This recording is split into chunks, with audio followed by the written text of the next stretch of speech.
बोला ना तो कहबो झिनको के बप्पा बोला तो नहीं है माँ होरिया से खाए बैठा रहत हो।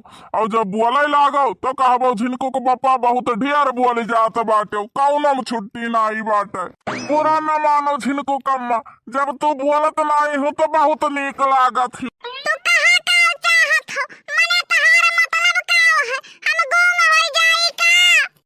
भला भी नहीं के हर बात में गलत अर्थ निकारत हूँ। चलो तू घरे झिनको को मम्मी हम तनी भर यहीं से निपट के आई है। तो नहीं जल्दी है महारानी, तुम्हें तो हम जाबे न करी।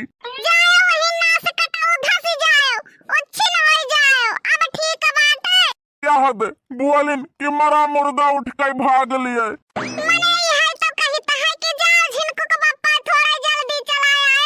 अरे ठीक है महारानी, भारी शरीर वाले के गुस्सा नाक पे रहा था।